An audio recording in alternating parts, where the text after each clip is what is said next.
Bismillahirrahmanirrahim. Assalamualaikum warahmatullahi wabarakatuh.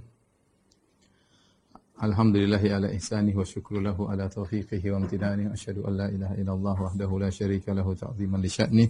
Wa asyhadu anna Muhammadan abduhu wa rasuluhu da'ila ridwani. Allahumma salli alaihi wa ala alihi wa ashabihi wa ikhwani.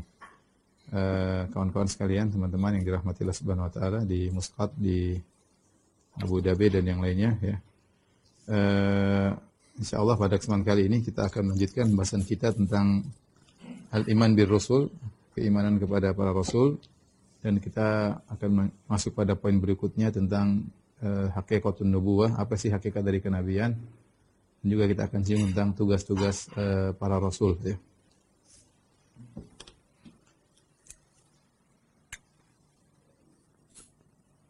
Hakikat kenabian.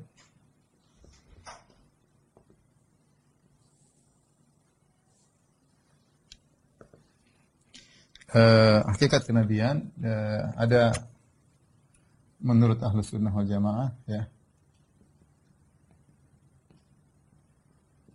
Kemudian ada menurut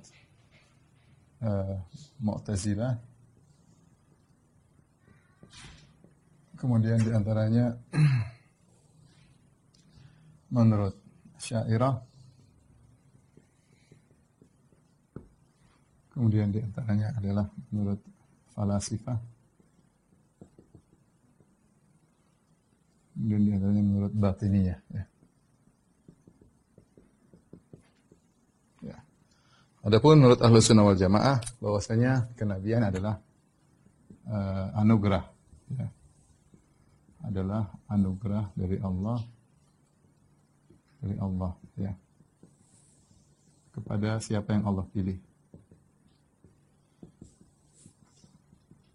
Akan tetapi Allah pilih orang yang berhak. Allah memilih siapa yang berhak, yang pantas untuk jadi nabi. Di antaranya Allah Subhanahu wa taala menyiapkan sifat-sifatnya, ya. Di antaranya Allah siapkan orang tersebut dengan sifat-sifat mulia untuk jadi nabi. Nah, ini hakikat kenabian menurut Ahlus Sunnah. Jadi kenabian menurut Ahlus Sunnah adalah istifa, anugerah dari Allah. Terus Allah memilih siapa yang Allah kehendaki, siapa yang Allah pilih, terserah. Dan ayat-ayat menunjukkan akan hal tersebut. Misalnya firman Allah Subhanahu wa taala, Allahu yastafi minal malaikati rusulan wa minan nas.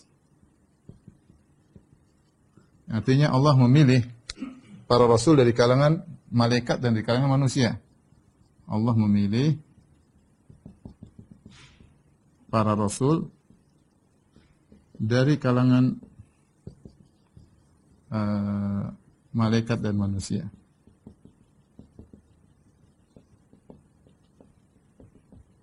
Kemudian juga firman Allah Subhanahu wa taala, Allahu a'lamu haitsu yaj'alu risalata. Ya. Allah lebih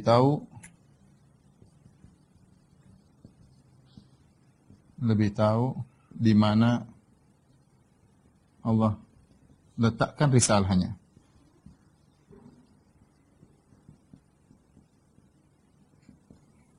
Terserah Allah mau kasih siapa, Nabi Muhammad SAW, Nabi Musa, Allah tahu mana yang berhak untuk dijadikan rasul. Ya. Kemudian misalnya juga orang musyrikin protes, wa qalu laula nuzzila hadzal Qur'an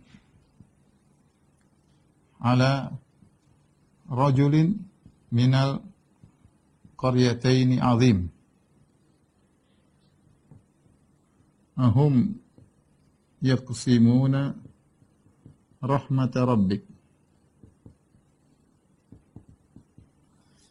Mereka berkata, Orang-orang musyrikin, kafir Quraisy mereka berkata, "Laula nuzzila." Kenapa Quran tidak diturunkan kepada seorang laki rajulin minal qaryataini azim, yaitu dari Taif dan Mekah yang seorang yang agung. Ada yang mengatakan mereka kasih ide, kenapa Allah tidak jadikan Urwah bin Mas'ud Ats-Tsaqafi, kalau nggak salah saya lupa namanya. Kenapa bukan dia yang menjadi nabi?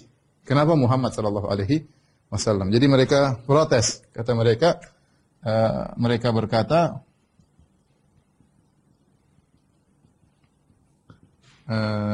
seandainya Al-Quran turun kepada lelaki yang agung,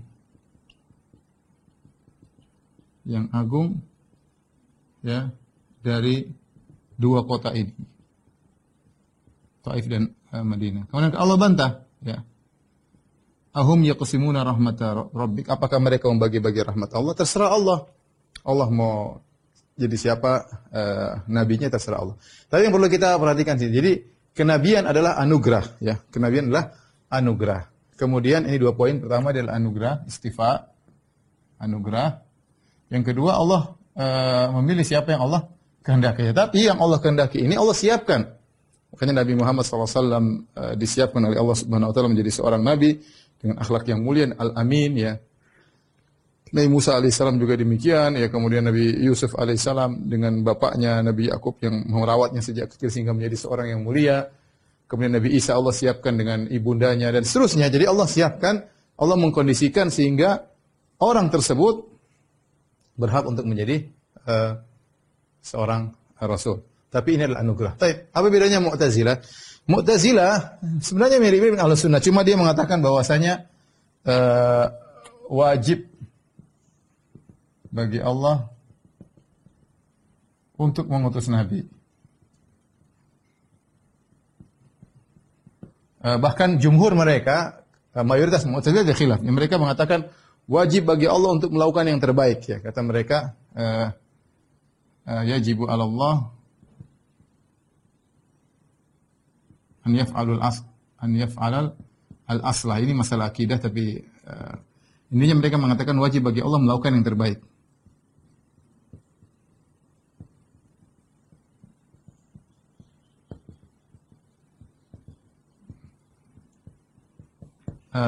Jadi mereka mengatakan wajib. Kalau kita nggak wajib, nggak ada yang mewajibkan Allah Subhanahu Wa Taala. Ya, nggak ada wajib. Ya, Allah melakukan apa yang Allah kehendaki. Fa'alu lima yurid. Ini anugerah. Ya, seandainya Allah tidak mengutus Nabi pun tidak jadi masalah. Tapi karena konsekuensi rahmat Allah, Allah mewajibkan dirinya untuk rahmat kepada umat manusia. Beda kalau mereka yang mewajibkan. Kalau kita Ahlus Sunnah, Allah mewajibkan dirinya sendiri. Misalnya firman Allah Subhanahu Wa Taala, wajib atas Allah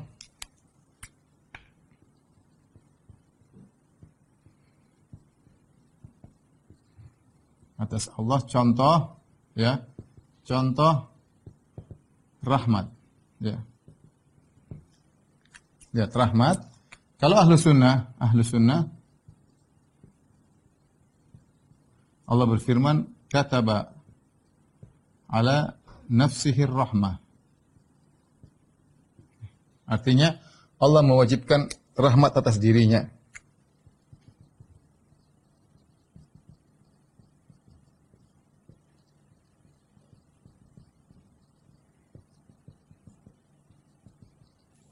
Kalau Mu'tazilah, ya, Mu'tazilah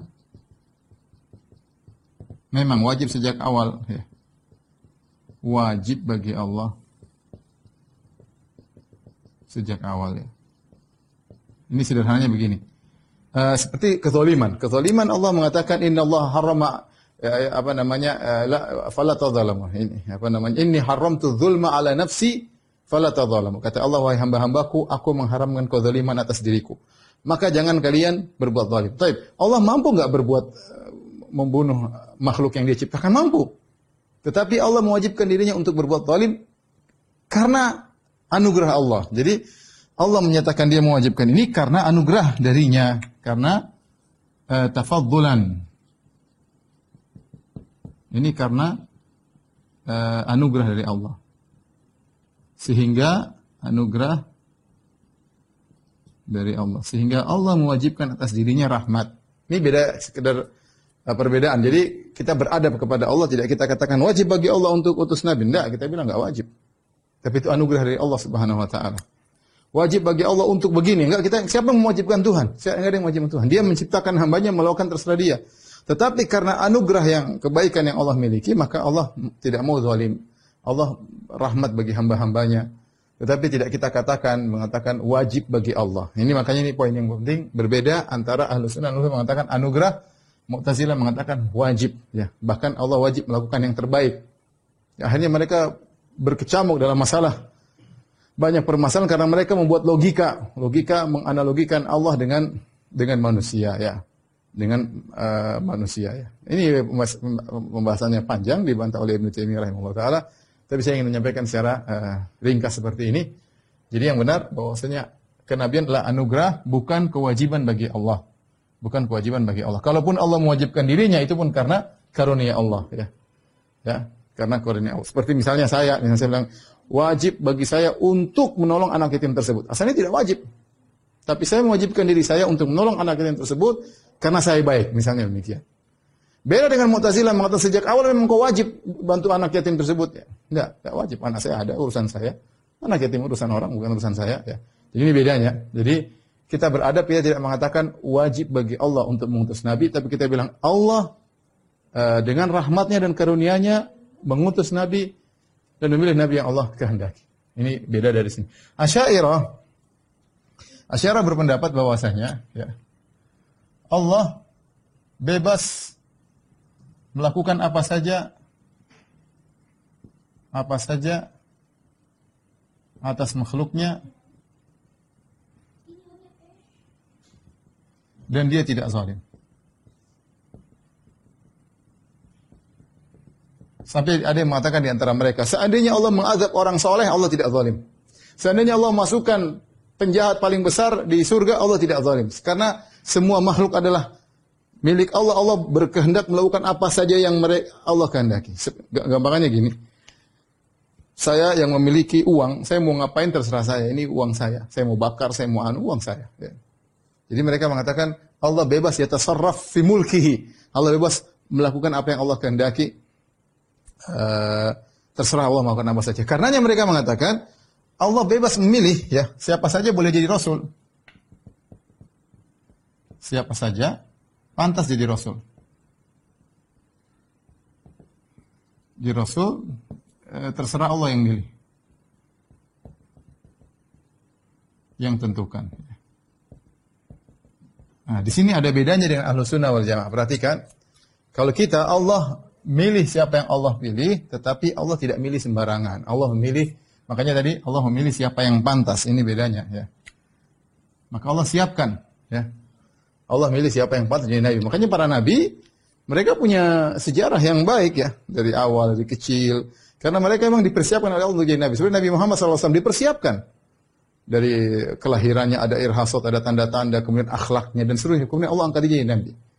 Tidak semua orang, kalau Asy'ariyah menurut logika mereka, siapa saja boleh nabi, terserah Allah pilih, dan Allah bebas, ya. Ini apa namanya? Karena mereka punya akidah bahwasanya Allah bebas melakukan apa saja yang Allah kehendaki. Seandainya, kata sebagian mereka, Allah mengazab orang yang saleh, itu terserah Allah dan tidak zalim. Seandainya Allah memasukkan surga orang yang zalim, itu terserah Allah dan Allah tidak zalim karena semua adalah milik Allah Subhanahu wa taala. Kita bilang tidak demikian, ya. Allah adalah zat Tuhan yang hikmah, yang melakukan apa yang dia kehendaki tapi dengan aturan, yang Allah mewajibkan dirinya untuk tidak berbuat zalim, dan Allah mewajibkan dirinya untuk rahmat, sehingga tidak mungkin kita mengatakan Allah juga asal sembarang pilih, karena Allah mengatakan Allahu a'lamu haitsu yaj'alu risalata. Allah tahu di mana diletakkan risalahnya. Allah memilih tentu ada landasan bagi Allah untuk memilih, bukan sembarangan memilih. Tidak semua orang berhak menjadi rasul, ya, tapi Allah punya hikmah dan yang lainnya. Jadi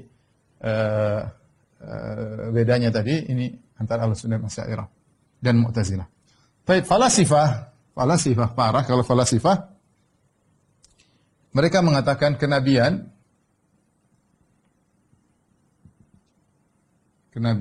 adalah perkara yang bisa diusahakan.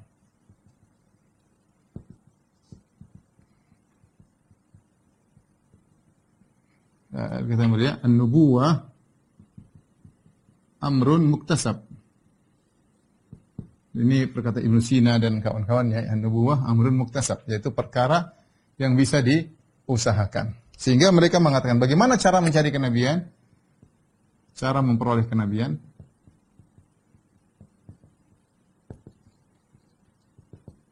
Mereka mengatakan ada 3 kekuatan, ya, kuwatun nafsiyah, ya. Ini kembali kenabian kembali kepada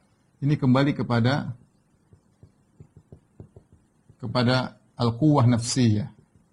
Karena orang falasifah memiliki ada 3 kekuatan, ada quwwah at-tabi'iyah, ada al-quwwah al-falakiyah, dan ada namanya quwwah an-nafsiyah. Mereka terpengaruh dengan pemikiran orang falsafat Yunani. Ini pendapat Ibnu Sina, ya. Ini pendapat apa? Ibnu Sina. Ya. Ibnu Sina, ya. Yang kira-kira di abad keempat, ya. Wafat di abad keempat kalau tidak salah. Kembali kepada quwwah nafsiyah, sehingga mereka mengatakan butuh kepada namanya al-quwwah takhyiliyah fit takhyil.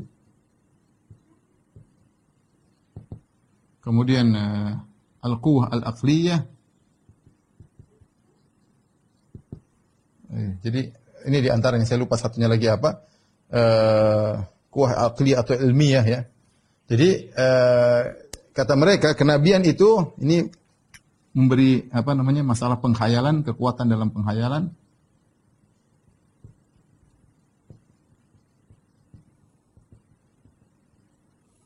Kekuatan dalam akal. Jadi kata mereka kenabian itu diperoleh dengan pelatihan-pelatihan, sebagaimana Rasulullah SAW pergi ke Gua Hira melakukan pelatihan-pelatihan, sehingga kemudian kekuatan otak beliau atau ilmu beliau semakin menguat, sampai akhirnya bisa menghayal seakan-akan ada malaikat yang datang memberi wahyu. Padahal itu semua hanyalah khayalan. Itu semua adalah khayalan. Dan inilah disebab ini adalah kekufuran. Pemikiran seperti ini adalah kekufuran. Ya. Ini adalah kekufuran.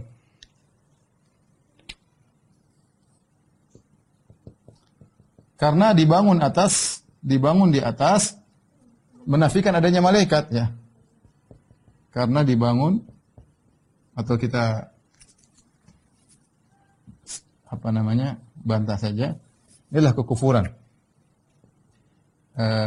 Karena pertama dibangun di atas menafikan malaikat Jibril. Menafikan wahyu dari Allah. Menafikan malaikat Jibril.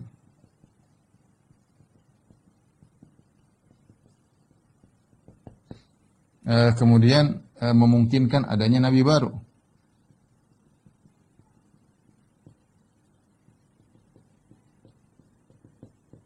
Ya, karena kalau kenabian adalah suatu perkara yang bisa diusahakan, mungkin nabi baru setelah itu. Dan tidak ada batasannya. Ya.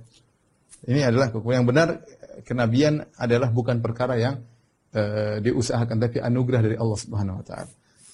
Adapun Nabi SAW pergi ke Gua Hira, Nabi tidak bertujuan jadi seorang Nabi. Dia hanya ingin mendekatkan diri kepada Tuhan, melihat kondisi orang Mekah yang lagi kacau balau. Maka dia pun pergi ke Gua Hira untuk bertafakkur.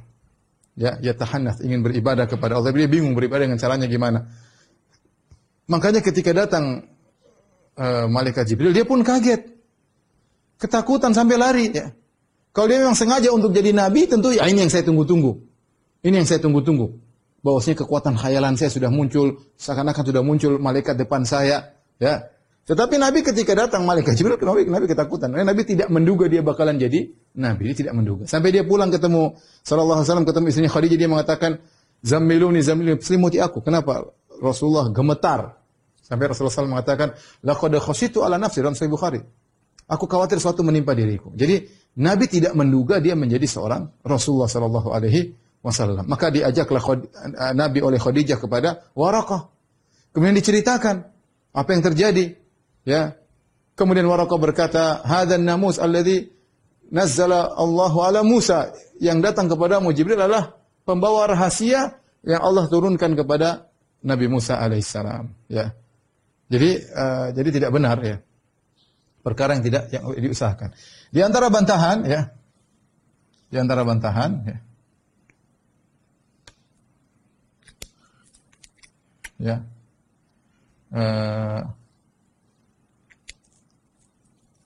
Bantahan. Pertama sudah kita jelaskan Nabi SAW tidak pernah berusaha menjadi Nabi.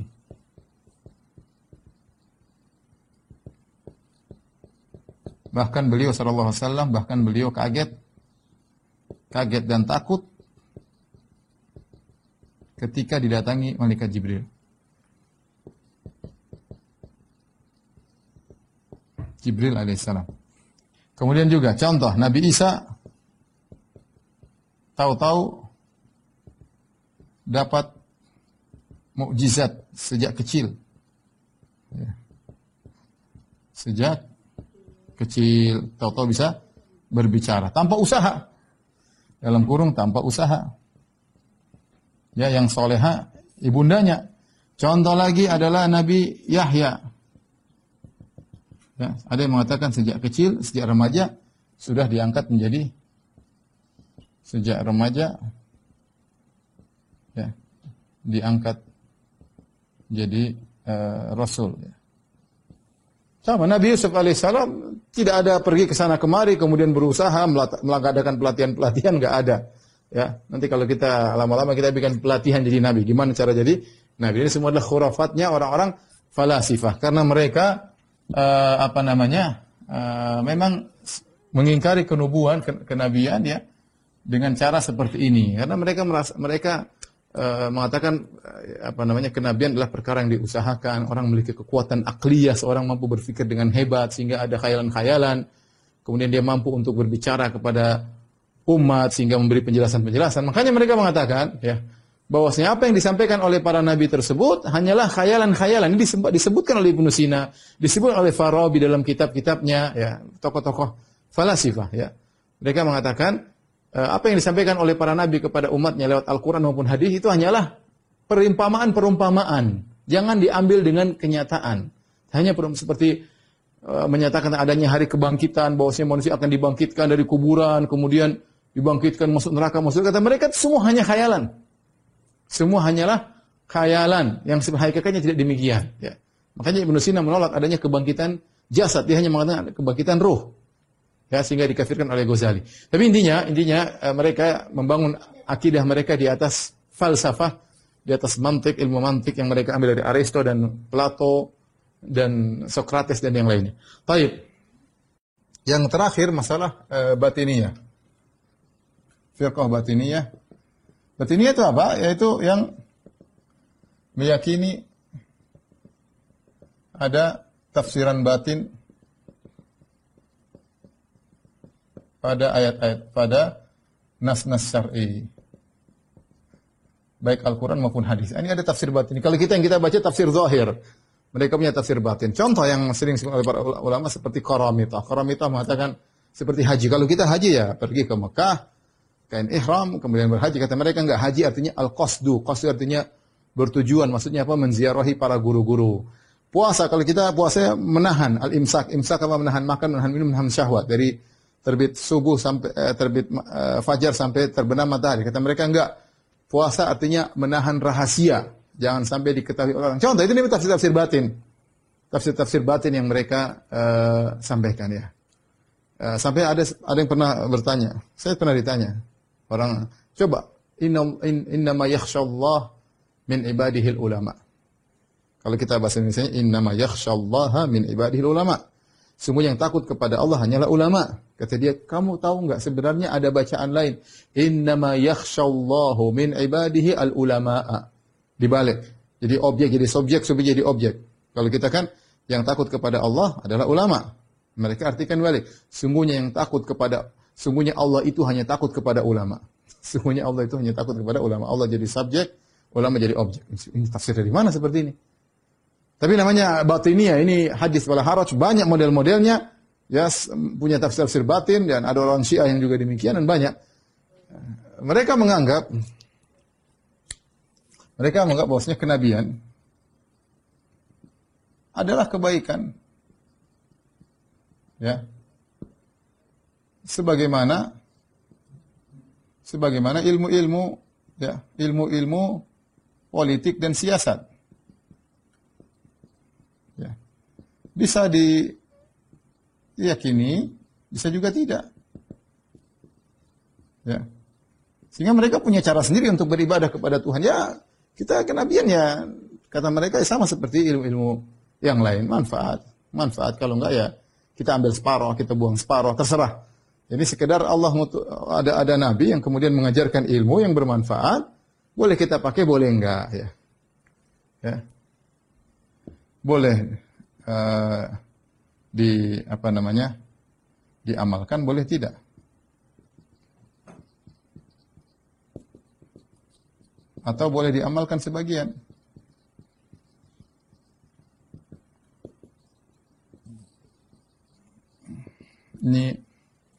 Inilah beberapa pembahasan tentang hakikat kenabian. Kita bilang yang benar adalah kenabian adalah menurut Ahlus Sunnah wal Jamaah ini adalah anugerah dari Allah Subhanahu wa taala, ya, bahwasanya kenabian adalah anugerah dari Allah dan Allah milih kepada siapa saja yang Allah kehendaki. Tidak ada ceritanya Allah pilih nabi penjahat atau jadi nabi, itu enggak ada ceritanya. Makanya ketika para ulama membantah orang-orang Nasara, untuk masih ingat kita ketika bahas tentang Paulus sendiri dalam risalahnya dia sebutkan bagaimana seorang nabi. Dia adalah orang Yahudi yang benci kepada orang-orang Nasara, pengikut Nabi Isa, bahkan dia berkebangsaan Romawi dan dia minta izin untuk menangkapin orang-orang Nasara, dan dia tangkap dan dia penjarakan dan dia siksa kejam, membunuh dan yang lainnya. Tiba-tiba ketika dia sedang berjalan untuk menangkapin orang-orang Nasara, tiba-tiba dia diangkat jadi rasul. Makanya kata para ulama ini aneh, gimana? Dia ngaku cara dia jadi rasul kok seperti itu. Ini bukan kebiasaan Tuhan. Tuhan Allah Subhanahu wa taala ketika mengangkat rasul ada punya sejarah-sejarah yang baik karena Allah tidak sembarang, Allah milih dengan manusia yang Allah kondisikan menyiapkan dirinya untuk siap menjadi seorang rasul. Ini akidah Ahlussunnah wal Jamaah yang benar, yang lainnya adalah ada tidak sempurna, ada kekeliruan dari sebagian sisi. Wallahu a'lam bishawab. Tolong dihapus.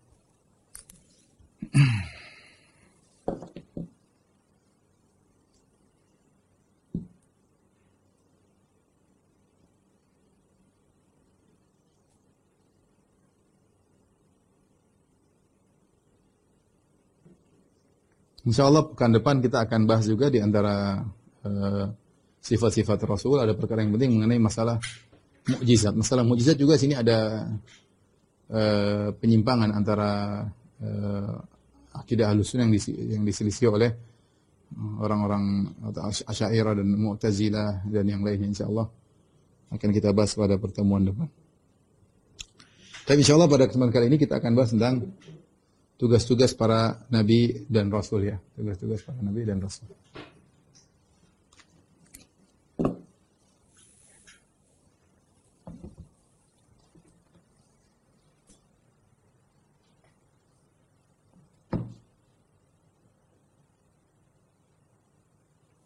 Oke, tugas-tugas para nabi.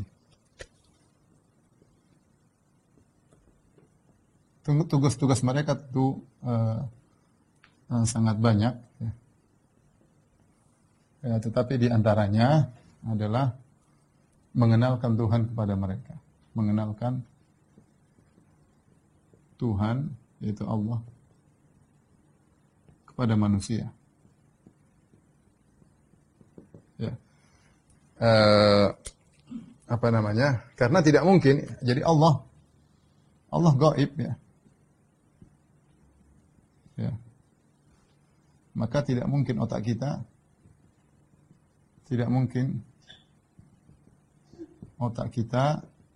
atau akal kita bisa mengetahui tentang sifat-sifat Allah yang lebih detail, kecuali dari pengabaran para rasul.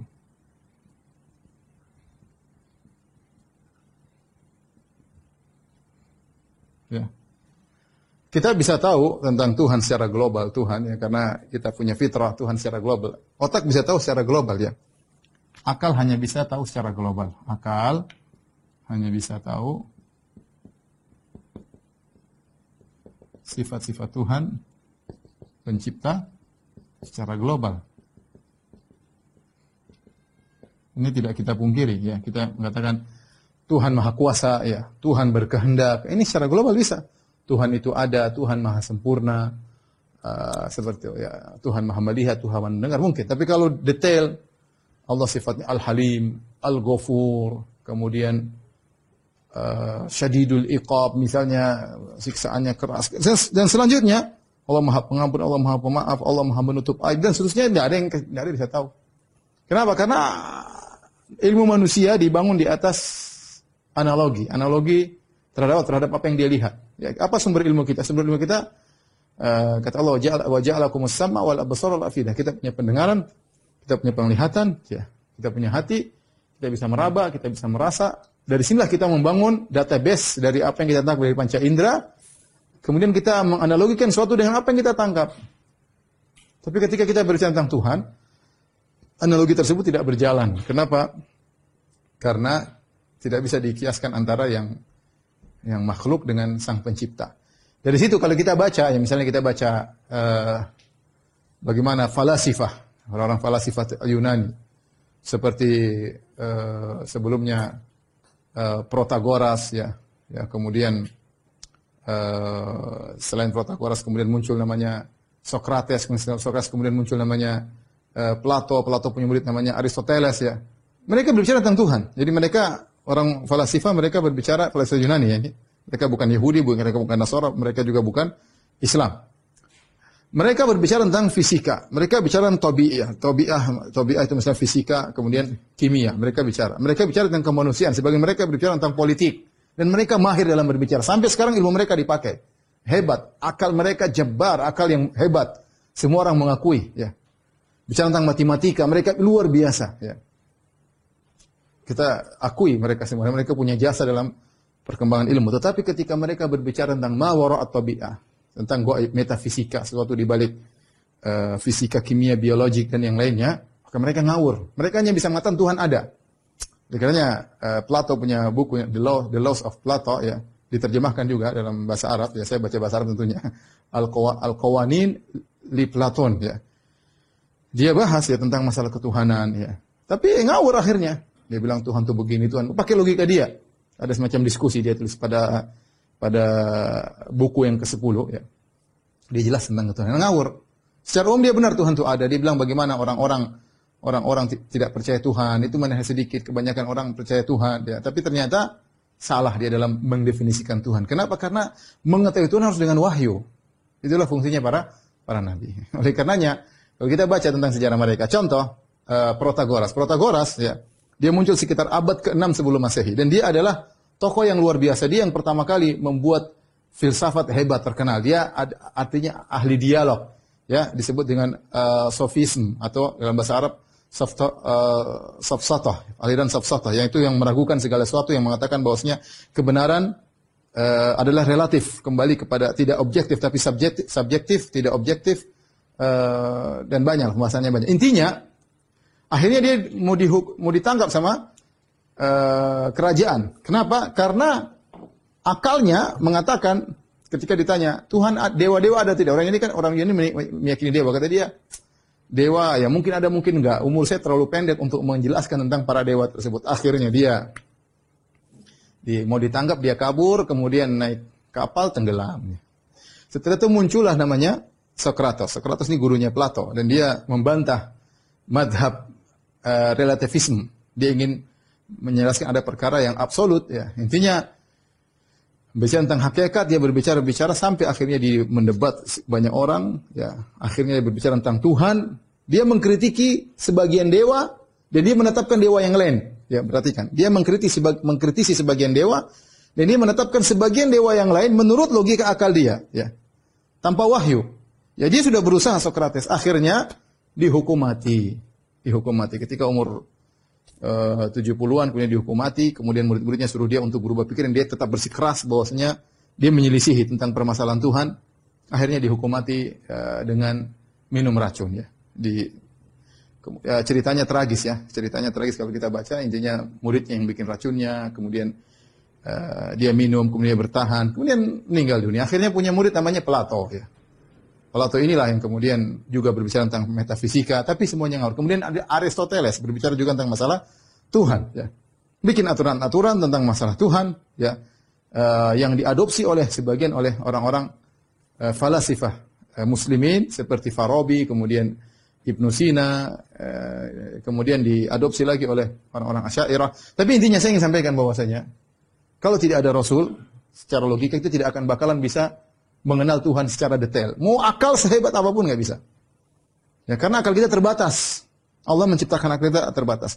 Oleh karenanya kalau kita mau Tuhan, mengenal Tuhan harus lewat para Rasul. Maka di antara tugas para Rasul adalah mengenalkan tentang Tuhan. Makanya yang lihat baca Al-Quran. Para Rasul menyampaikan firman Allah. Allah memperkenalkan dirinya lewat Al-Quran melalui para Rasul. Setiap lembar Al-Quran ada sifat-sifat Allah Subhanahu Wa Taala. Kita tahu siapa Tuhan yang kita sembah. Agar kita benar-benar mengagungkan Tuhan tersebut, agar kita khusyuk dalam beribadah kepada Tuhan tersebut, agar kita takut kepada Tuhan tersebut, agar kita cinta kepada Tuhan tersebut, agar kita berharap kepada Tuhan tersebut. Siapa yang menjelaskan ini adalah para nabi. Logika kita nggak bakalan sampai, ya. Logika kita tidak bakalan sampai. Oleh karenanya akal memang hebat, tapi dia butuh cahaya untuk menunjukkan. Makanya kata para ulama, akal dan wahyu seperti mata dengan cahaya, seperti mata dengan cahaya. Kalau mata tanpa cahaya dia akan nabrak sana sini, gelap. Tapi kalau ada cahaya maka mata tersebut bisa melihat dan bisa milah-milih. Tapi ini pertama mengenalkan Tuhan Allah kepada manusia. Karena kalau tidak ada para nabi maka akan terombang-ambing sebagaimana orang-orang Yunani yang hebat ya, yang hebat luar biasa. Nah, kalau orang Yunani saja yang hebat, yang bikin dasar-dasar ilmu dan teknologi dengan kesepakatan manusia, hebat mereka, akal mereka yang hebat tidak bisa mengantarkan mereka untuk mengenal Tuhan dengan benar, hanya secara global Tuhan itu ada. Bagaimana dengan akal-akal orang yang lain? Yang tentu lebih rendah secara global daripada mereka. Tentu tidak bisa mendapat petunjuk untuk mengenal Tuhan secara detail. Tapi yang berikutnya adalah untuk mengenalkan ya, tugas manusia, makhluk kepada Tuhan. Dan cara menjalankan tugas tersebut. Dan cara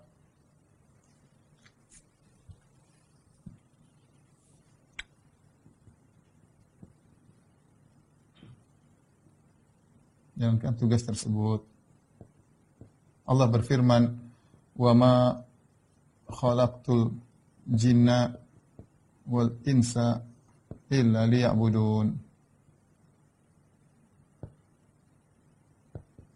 Liya'buduni.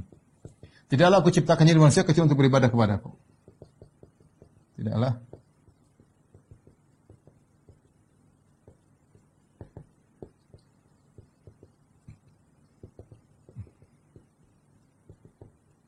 Untuk beribadah kepadaku. Baik, jadi dia jelaskan apa tugas manusia di hadapan Rabb adalah untuk beribadah. Ini tugas Nabi. Kemudian dijelaskan cara beribadahnya. Ya, jadi apa tugas manusia makhluk kepada Tuhan dan bagaimana cara menjalankan tugas tersebut? Ini di antara fungsi para nabi menjelaskan. Dan maka kita tidak beribadah kecuali dengan syariat yang datang oleh Rasulullah SAW. Apa maksudnya syahadat Muhammad Rasulullah, bersaksi bahwa Muhammad utusan Allah, yaitu an yuti'ahu fima amar, ya, itu mentaatinya kepada apa yang dia perintahkan, ya. Kemudian apa yang dia larang, ya, maka meninggalkan apa yang dia larang. Wa alla yu'bad illa bima syara', dan tidak disembah Allah, an la ya'budallah, an la yu'badallah atau an la ya'budallah illa bima syara'ahu ar-rasul. Tidak menyembah Allah kecuali dengan syariat dari Rasulullah SAW. Karena Rasulullah SAW diutus untuk menjelaskan cara beribadah. Jangan kita bikin syariat sendiri, enggak. Kalau gitu bebas, enggak. Ada syariat Rasulullah ajar. Kalau seorang bebas berinovasi dalam membuat ibadah, maka sudah Rasulullah selesai. Ya, cuma kasih tahu, silakan beribadah, silakan inovasi. Enggak. Tapi Rasul jelaskan cara beribadah. Kemudian di antara tugasnya adalah memberi wasyirin wa mundirin, memberi kabar gembira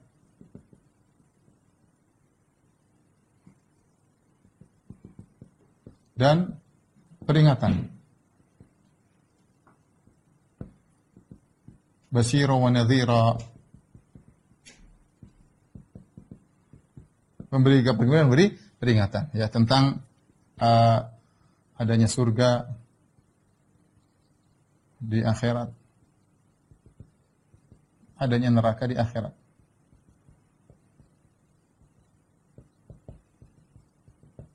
Ya, artinya tugas yang kalian harus jelaskan ini ada balasannya nanti, ya, ada balasannya nanti. Di antara tugas para rasul adalah menjelaskan syariat.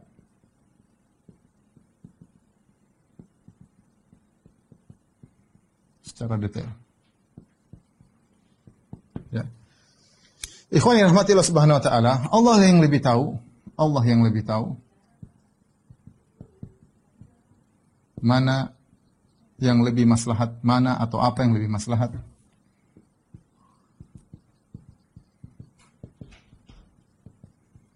Bagi manusia daripada manusia itu sendiri.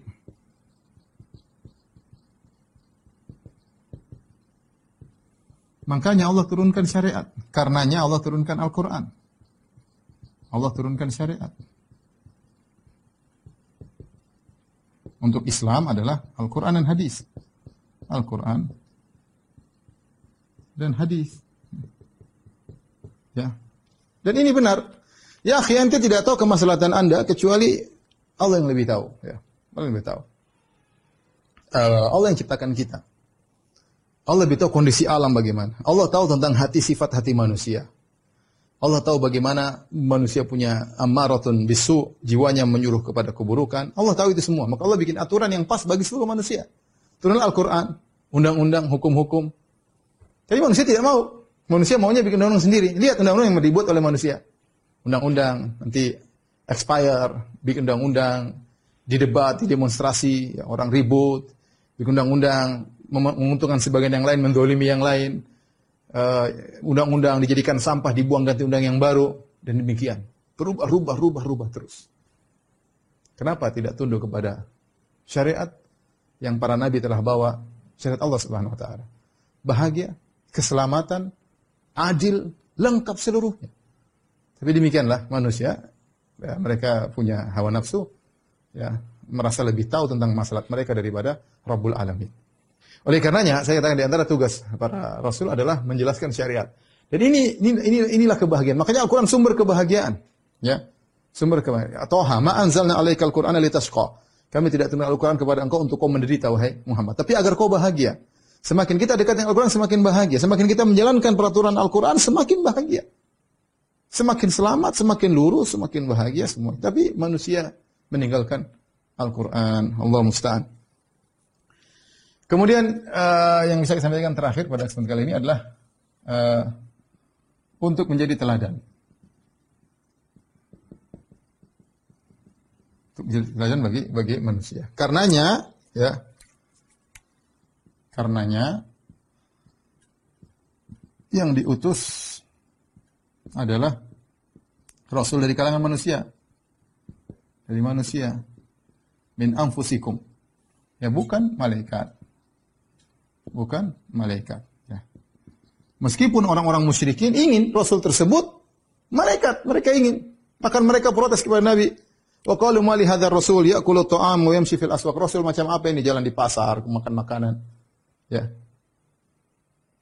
Kenapa tidak turunkan malaikat? Ya. Malakan fayakuna ma'ahu nadhira. Kenapa tidak malaikat kemudian beri peringatan seperti bersama dia? Mereka ingin malaikat. Ya. Padahal di antara hikmahnya adanya Rasul menjadi teladan. Dengan Rasul tersebut, Rasulullah SAW di antara para Rasul mencontohkan bagaimana bergaul yang baik, bagaimana menjadi seorang suami yang baik, bagaimana seorang bapak yang baik, bagaimana seorang kepala negara yang baik, bagaimana menyikapi musuh yang baik, bagaimana bersikap yang terbaik bagi bawahan, bagi pembantu, dan seterusnya. Ya, dan seterusnya. Bagaimana menjadi seorang sahabat yang terbaik, Maka di antara fungsi para rasul adalah menjadi teladan bagi umat-umatnya agar mereka diikuti oleh umatnya, agar mereka meraih kebahagiaan. Tapi tentu tugas para rasul masih banyak, di antara hal yang saya sampaikan. Ya, wallahu a'lam bishawab. Demikian saja kajian kita. Insyaallah kita lanjutkan di kesempatan yang lain. Wabillahi taufiq wal hidayah. Assalamualaikum warahmatullahi wabarakatuh.